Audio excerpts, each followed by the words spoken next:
iniciamos la segunda parte.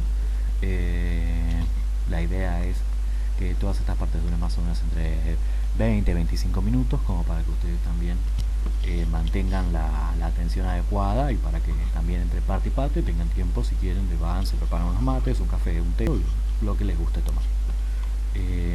Encaramos con esto.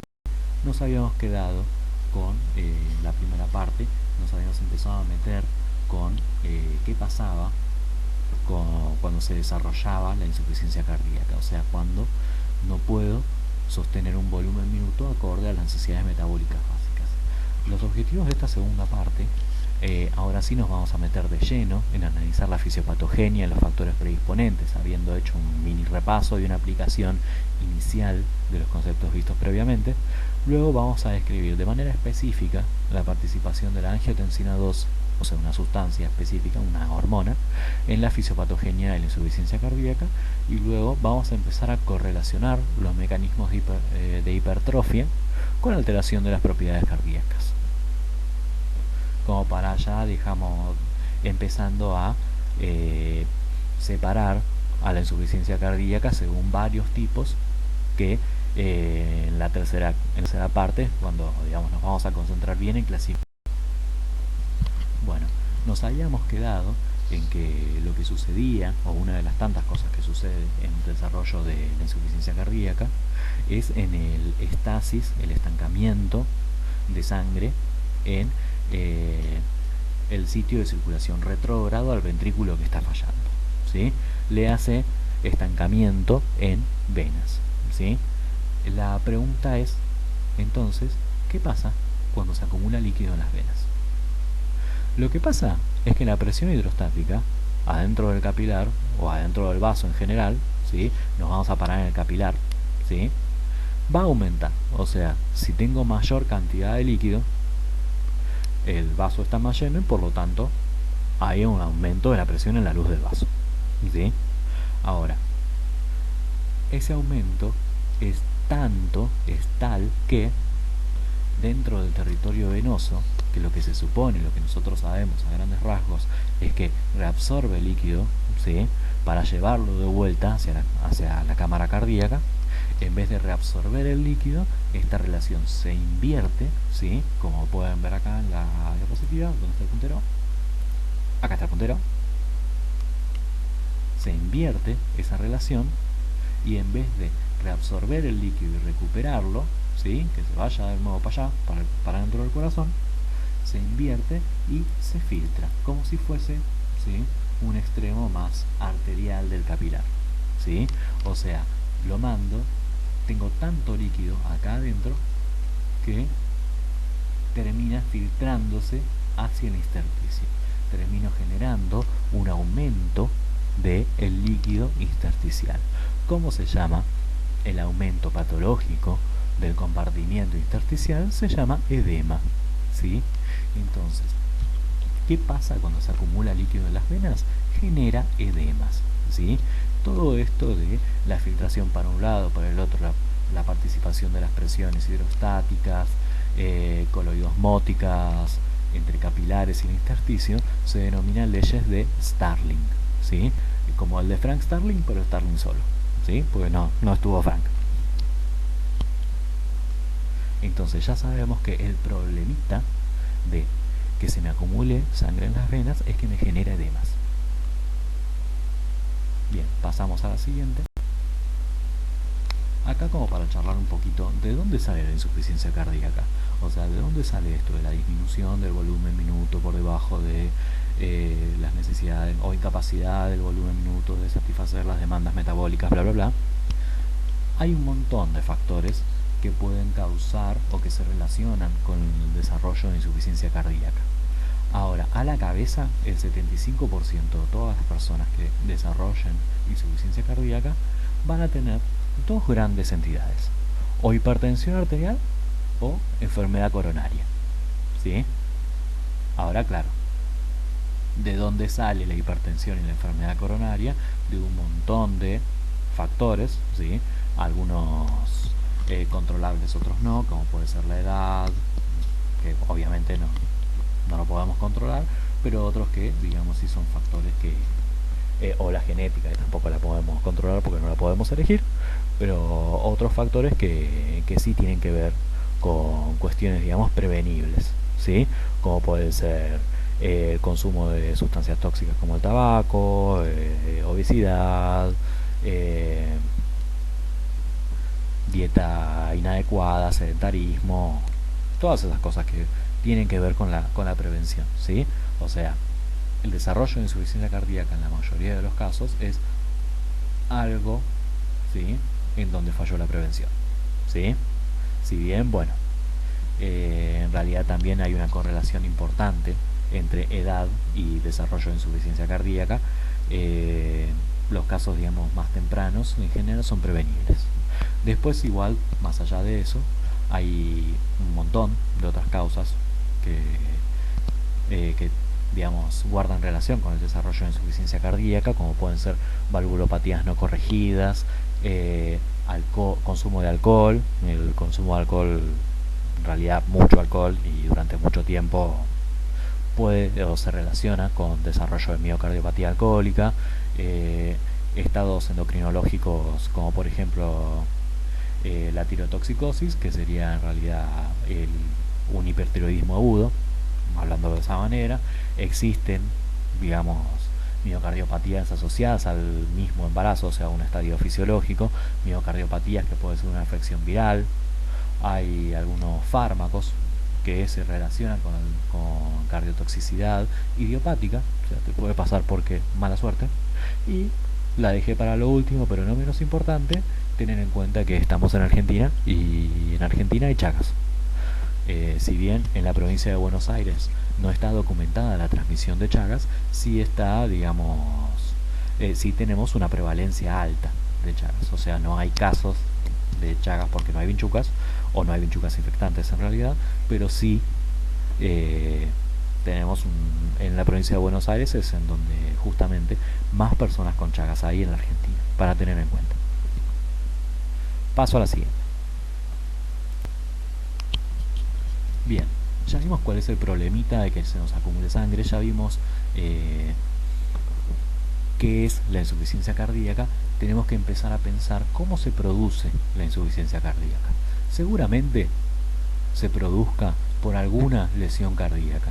Tiene que haber alguna noxa en el corazón que en la mayoría de los casos es algo crónico, ¿sí?, que sostenido en el tiempo va progresivamente alterando la estructura cardíaca y eventualmente genera la insuficiencia.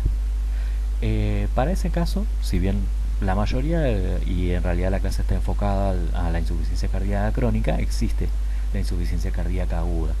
Por ejemplo, una persona que sufre un infarto masivo puede desarrollar también insuficiencia cardíaca. Sin embargo, nos vamos a concentrar igual en el desarrollo más crónico de la insuficiencia cardíaca.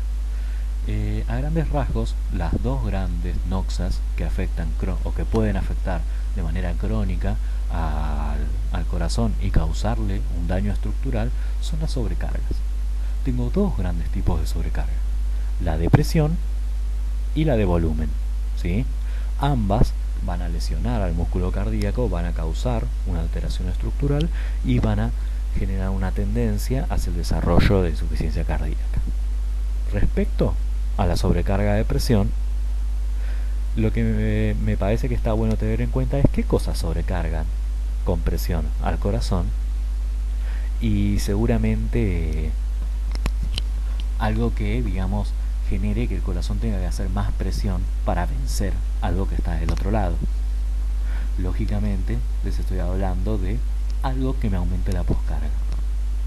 ¿Cuál es el factor que por excelencia me va a aumentar la poscarga? Y por ejemplo, la hipertensión arterial, ¿sí? La hipertensión arterial hace que el corazón tenga que desarrollar, fíjense como estoy usando muchas palabras muy a propósito, tenga que desarrollar más tensión en su pared para, digamos, vencer esa fuerza que tiene del otro lado, ¿no? Para poder abrir la válvula, o sea, antes de la eyección. Y si tengo que hacer más tensión, tengo que pensar quizás en alguna ecuación, ¿sí?, o en algún concepto que hable justamente o que ponga en juego la tensión y la presión, ¿sí? Eso es como lo tienen escrito ahí, seguramente ya lo reconocen, ¿sí? Reconocen a la ecuación, no al tipo este. Esta es la ecuación de Laplace. Esta es Laplace, que fíjense, vino con una capa, acá, como un Avenger, para ayudarnos con la insuficiencia cardíaca. La tensión, en general, se mantiene constante, o en realidad los sistemas tienden a mantenerlas constantes. Entonces la pregunta es, ¿cómo puedo, según esta ecuación, ante un aumento de la presión, mantener constante la presión? Y lo que puedo hacer, por ejemplo, es aumentar el espesor. ¿Sí? Si me aumenta la presión, aumento el espesor y compenso el aumento de la tensión. ¿Sí? Y así es como genero, en este caso, lo que se llama hipertrofia concéntrica. Aumento el espesor de la pared. ¿Cómo hago para aumentar el espesor de la pared? Lo que sucede también es que los sarcómeros se replican en paralelo, uno al costadito del otro, ¿sí? Por lo tanto, la pared crece. Esto vamos a ver que es un problemón, ¿sí? O sea, esto no es bueno. La sobrecarga de volumen, fíjense, si nosotros hablábamos que la sobrecarga de presión por excelencia podría ser, por ejemplo, el desarrollo de hipertensión arterial, la sobrecarga de volumen por excelencia va a ser, acá nos dice, aumento del estrés diastólico, o sea, algo que haga que se llene más o que se llene como no debería llenarse el corazón de manera constante, ¿sí? En general el ejemplo típico suele ser alguna insuficiencia valvular, ¿sí? Si la válvula no...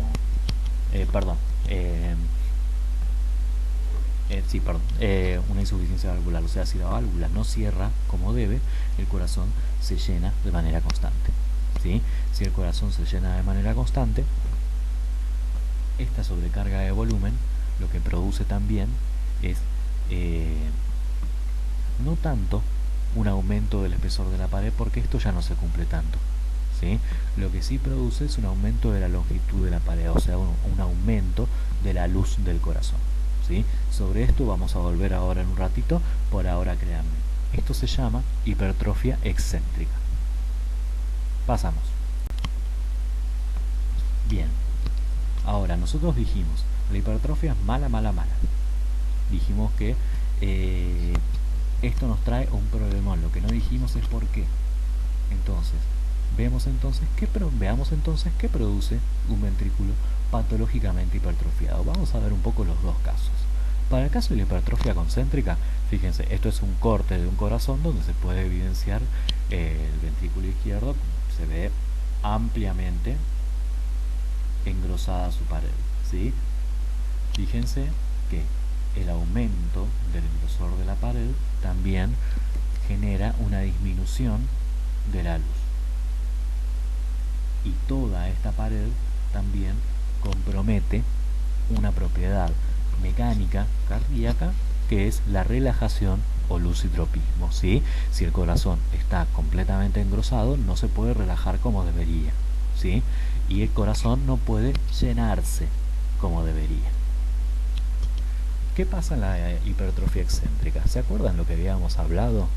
De que a medida de que separaba los sarcómeros entre sí, tenía una contracción más fuerte. O sea, esto me servía, si a mí me estaba llegando más sangre de la que yo necesitaba, y bueno, estiro los sarcómeros y esa sangre de sobra, entre comillas, que me llega, tiendo a expulsarla hacia afuera porque justamente aumento la fuerza de contracción. Ahora, si eso se sostiene patológicamente en el tiempo y sigo estirando los sarcómeros, ¿qué es lo que me va a pasar? El corazón va a quedar excesivamente dilatado y voy a empezar a perder fuerza de contracción, porque voy a empezar a desacoplar la actina de la miosina. Entonces, en la hipertrofia excéntrica, lo que me sucede es que termino o empiezo a desacoplar los sarcómeros, y lo que comprometo en este caso es una propiedad cardíaca mecánica, que en este caso es la contractilidad o inotropismo. O sea, hipertrofia concéntrica, problemas en la relajación; hipertrofia excéntrica, problemas en la contractilidad, ¿sí? Fíjense que estoy estoy parándome sobre las propiedades cardíacas, ¿sí? Fíjense que estoy aplicando lo que ya vimos. Y ahora, una cosa a tener en cuenta en ambos mecanismos, tanto en la hipertrofia concéntrica como en la excéntrica, es que, lógicamente, si yo tengo una hipertrofia de un tejido, el consumo metabólico va a aumentar, o sea, esto va a requerir un aporte de nutrientes mayor a si no estuviese hipertrofiado. Ahora, ¿cuál es el problema? Es que estas hipertrofias patológicas, ya sea la concéntrica o la excéntrica, no se acompañan del desarrollo de nuevos vasos. O sea, aumento el consumo metabólico o la demanda metabólica, pero no le genero el aporte que requiere. Por lo tanto, termino favoreciendo, entre otras cosas, ¿no?, procesos isquémicos. O sea, este corazón no va a estar irrigado como corresponde, crónicamente. Acuérdense que dijimos dos grandes causas de insuficiencia cardíaca: la hipertensión, por un lado, que por ejemplo te genera esto, y la enfermedad coronaria, ¿sí? O sea, esto que generé con la hipertensión me genera justamente un miocardio con tendencia a la isquemia, me genera enfermedad coronaria. Para tener en cuenta que esto que decíamos que están unas muy relacionadas con las otras tiene que ver con esto. Pasamos a la siguiente. Bien, esto es un pequeño resumen como para tener en cuenta, algo me pareció interesante incluirlo, que tiene que ver con justamente un poco de lo que queríamos ver, que es la fisiopatología de la falla cardíaca, específicamente sistólica izquierda. Siempre hay una lesión a los miocardiocitos, la matriz extracelular, que lo que se condice, o lo que, digamos, a lo que nos lleva es a este proceso que es central y que ahora le vamos a dar un poco más de bolilla, que es el remodelado ventricular, ¿sí? Cuando nosotros hablamos de todo esto, el desarrollo de la hipertrofia concéntrica, excéntrica, todo eso, estamos hablando de un proceso global que es el remodelado ventricular, ¿sí? El remodelado ventricular es básicamente esto que dijimos que era lo peor que le podía pasar al corazón. Por todo esto, porque me causa problemas en la relajación o problemas en la contracción, y porque también me perjudica en cuanto al aporte de nutrientes que yo le tengo que hacer a este órgano vital, obviamente. Este remodelado ventricular, fíjense que le genera un montón de cosas como apoptosis, alteración en la expresión génica, que es en definitiva lo que le genera la hipertrofia, ¿sí? Estrés oxidativo, falta de aporte energético, bla bla bla. ¿En qué se condice todo esto? Fíjense, alteraciones les va a traer por todos lados. Así como alteramos las cuestiones mecánicas del corazón, ustedes saben que por dentro, ¿sí?, de la pared del corazón también está el sistema de conducción. Por lo tanto, también van a tener o pueden llegar a tener alteraciones eléctricas que, por ejemplo, les puedan generar arritmias, alteraciones ventilatorias, vasculares, musculares, renales, hematológicas. ¿Por qué? Porque justamente, si esto no funciona bien, no perfundimos bien el resto del cuerpo. Por lo tanto, la afección que va a tener siempre va a ser sistémica, ¿sí? Esto para tener como para, digamos, posicionarnos desde el lugar del remodelado ventricular como un aspecto central de lo que es la falla cardíaca. Pasamos a la siguiente y ya estamos llegando a la recta final de la segunda parte. Bien, lo que les quedaba es hablar un poquito del rol de la angiotensina 2 en la fisiopatología de la insuficiencia cardíaca. La idea es que entiendan a la angiotensina 2 como la molécula que justamente le genera el gran círculo vicioso que constituye la insuficiencia cardíaca. Vamos a repasarlo un poquito. La angiotensina 2, si bien le vamos a dar mucha más bola en lo que es renal, ya igual con todo lo que es regulación de la presión arterial, ya, digamos, seguramente la vieron. Seguramente no sé que la vieron. Ahora, vamos a ver en qué se constituye o cómo se constituye este círculo vicioso que les puse acá, que tiene que ver con el desarrollo de insuficiencia cardíaca y de la mano un poco de la angiotensina 2. En principio habíamos dicho que por diversos factores, hipertensión, Chagas, enfermedad coronaria, la que fuere, generamos una sobrecarga y una disminución progresiva del volumen minuto, ¿sí? Ya sea porque dejamos de, o porque ya no podemos relajar adecuadamente el corazón, o porque ya no podemos contraer adecuadamente el corazón, ya sea porque porque nos generamos una hipertrofia concéntrica o excéntrica. En definitiva, lo que generamos es daño tisular cardíaco.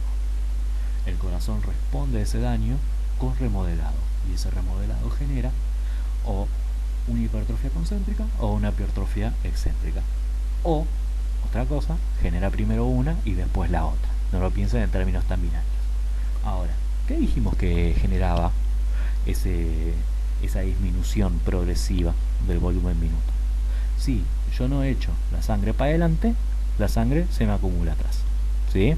Como si hay un choque en General Paz, por delante del choque el tráfico anda, pero por detrás de ese choque es la muerte, ¿sí? Desarrollamos congestión venosa.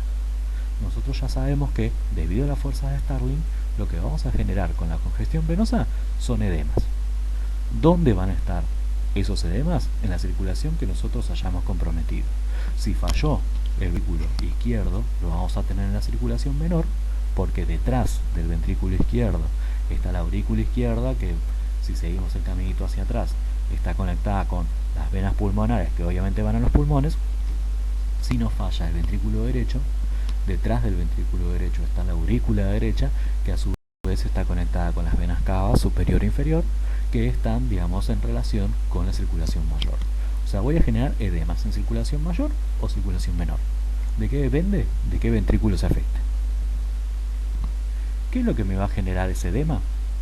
Me va a generar lo que se llama un tercer espacio. O sea, me va a generar una colección de líquido en un lugar donde, por un lado, no debería estar, obviamente, y por otro lado, donde no puedo detectar. Entonces, los sistemas por los cuales el cuerpo regula la volemia no pueden detectar este líquido que, entre muchas comillas, se le escapó a un tercer espacio, por ejemplo, adentro del intersticio del pulmón. Los edemas se acumulan en espacios que no pueden detectarse. ¿Y cómo detecta esto el cuerpo? Como si tuviese una hipovolemia. O sea, lo detecta de la misma manera que detectaría por una diarrea, o que detectaría, por ejemplo, una hemorragia, y actúa de la misma manera. Entre otras formas de actuar, ¿qué es lo que hace? Activa este sistema que ustedes conocen, que es el sistema renina-angiotensina-aldosterona, que no lo vamos a ver mucho ahora, pero ustedes saben que una de las tantas cosas que libera, una de las más importantes, es la angiotensina 2. ¿Qué hace la angiotensina 2? Vamos a ver 3 acciones como para ver un poquito en cómo nos afecta esta liberación patológica de angiotensina 2. Por un lado, me aumenta la retención de líquido. Si me aumenta la retención de líquido, me empeora los edemas. Por otro lado, me aumenta la presión arterial y me empeora la sobrecarga. O sea, me aumenta uno de los determinantes, justamente me aumenta la resistencia vascular, me aumenta la poscarga y sigue creciendo aún más el remodelado del corazón. Entonces, empeora la insuficiencia cardíaca, genera más edema, genera más tercer espacio, el tercer espacio me genera mayor liberación de angiotensina 2 y esto vuelve a iniciar. Por eso hablamos de un círculo vicioso de la angiotensina 2 en la, digamos, generación fisiopatológica de la insuficiencia cardíaca. Y bueno, con esto ya vamos cerrando la segunda parte.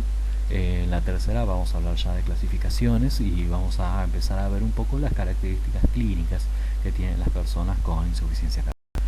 Nos vemos allá.